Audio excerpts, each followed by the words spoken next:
حضور رحمت عالم صلی اللہ تعالیٰ علیہ وآلہ وسلم نے فرمایا تھا قرب قیامت ایک ایسا زمانہ آئے گا کہ انسان صبح کو مومن ہوگا اور شام کو کافر ہو جائے گا، شام کو مومن ہوگا صبح کافر ہو جائے گا۔ غور کرنے کی بات یہ ہے کہ کیا ہم ایسے زمانے سے تو نہیں گزر رہے؟ آج سے 200-300 سال قبل آنے والے محدثین مفسرین اپنی تصاریف میں، کتب حدیث میں، کتب تفسیر میں، کتب عقائد میں اس بات کی صراحت دے چکے ہیں۔ 200-300 سال پہلے اس بات کی صراحت دے چکے ہیں کہ 200-300 سال پہلے وہ زمانہ آ گیا ہے۔ 200-300 سال پہلے انہوں نے جو اپنا حالات و واقعات اپنے زمانے کے دیکھے تو اس کا جو نتیجہ انہوں نے اخذ کیا، انہوں نے کہا جس کی نشاندہی حضور رحمت عالم صلی اللہ علیہ وآلہ وسلم نے فرمائی تھی وہ زمانہ آ گیا ہے۔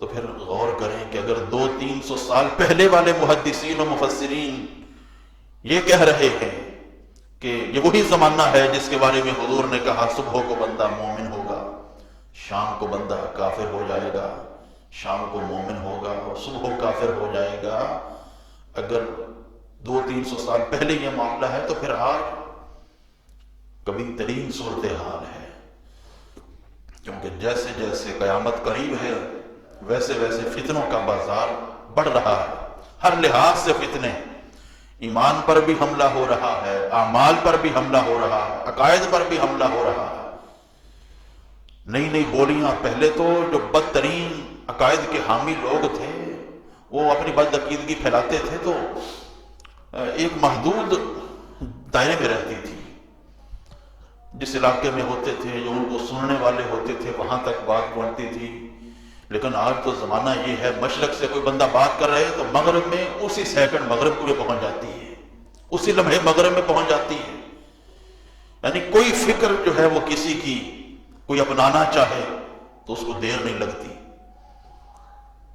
ایسے ایسے واقعات ہم خود سنتے رہتے ہیں کہ کوئی ہندو جو ہے سپیکر ہے، اگر ہندو سپیکر کی بات کسی کے دل میں گھر کر گئی ہے تو وہ اپنا جو ہے وہ سارا تعلق چھوڑ دیتا ہے۔ اپنے خامن کو عورت کہتی ہے کہ آپ مجھے طلاق دینا چاہتے ہو تو دے دو، میں اس کو نہیں چھوڑ سکتی۔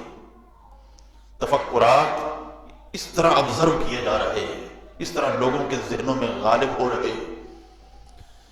یعنی 200-300 سال پہلے اگر علماء یہ کہہ رہے ہیں وہاں پر تو عقائد برا کرنے کے لیے اتنا جو ہے وہ جدید ذرائع ابلاغ میسر ہی نہیں تھے عقائد پہنچانے۔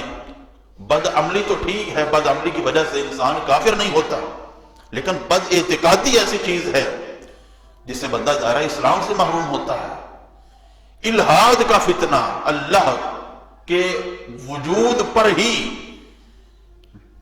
جو لوگ حملہ آور ہو رہے ہیں کہ اللہ کے وجود کی منکر ہے، ملحد ہے۔ آپ اگر پاکستان میں دیکھیں کہ کس انداز میں ملحدین اپنا لٹریچر عام کر رہے ہیں اور گھروں میں یہ فتنہ الحاد داخل ہو چکا ہے۔ چھوٹے عقائد تو بعد کے رہے، اللہ پر ایمان کے حوالے سے جو بنیادی عقیدہ ہے اس عقیدے سے بھی لوگ محروم ہو رہے ہیں۔ ہم خواب غفلت میں ہیں، ہم اس معاملے کی نزاکت کی طرف نہیں جا رہے، حساسیت پہ غور نہیں کر رہے۔ ہمیں نہیں کوئی فکر کہ ہم جس ادارے میں اپنا بچہ تعلیم کے لیے بھیج رہے ہیں وہاں پر پڑھانے والے کون ہیں، ان کے عقائد کیا ہیں۔ ہمارے اپنے تعلیمی مراکز کے اندر ایسے لوگ گھسے ہوئے ہیں جو حملہ آور ہیں۔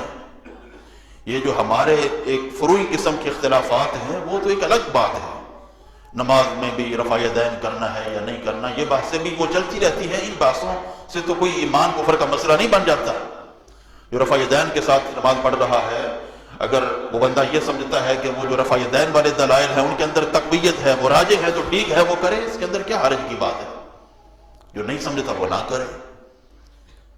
یہ باتیں بھی ان کا کوئی اتنا مسئلہ نہیں ہے، لیکن اس سے بڑھ کر جو عقیدے کی بحثیں ہو رہی ہیں، جو عقیدے پر باتیں ہو رہی ہیں، یہ خطرناک بات ہے۔ میں بسا اوقات یہ بات حضرت بابو جی علیہ رحمہ آج ان کا عرس بھی شروع ہے، ان کی بات جو ہے وہ کرتا رہتا ہوں۔ وہ کہا کرتے تھے حضرت بابو جی علیہ رحمہ، اللہ تعالیٰ ان کی قبر پر کروڑوں رحمتیں نازل فرمائے، اور وہ کہا کرتے تھے اپنے مریدین کو، اپنے متوسلین کو، متعلقین کو بٹھا کر، بھائیو ایمان، یہ کوئی کا جو لفظ ہے وہ بڑا لمبا کر کے بولتے تھے، اور آپ سمجھیں کہ ان کے اس جملے میں کتنی جامعیت ہے، کتنی گہرائی والا جملہ ہے۔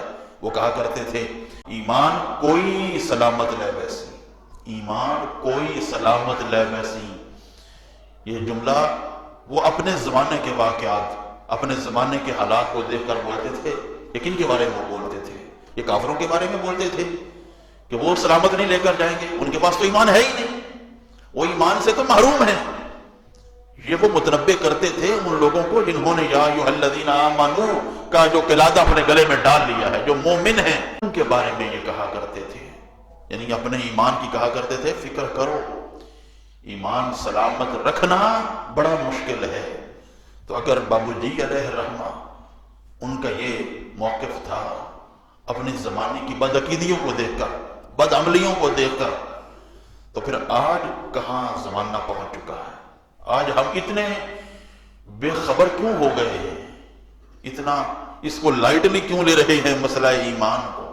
حسن خاتمہ کی فکر کیوں نہیں کر رہے؟ اگر خطرہ نہیں ہے، اگر کسی کو اپنے آخری وقت کا سوچتا نہیں ہے، آخری وقت کا اپنے ایمان کی اس کو فکر نہیں ہے، تو وہ بندہ بڑے دھوکے میں ہے۔ ہم یہ نہیں کہتے کہ وہ بندہ محروم ہو گیا ہے ایمان سے، لیکن وہ بڑے دھوکے میں ہے۔ اس کو ہمہ وقت تیار رہنا چاہیے۔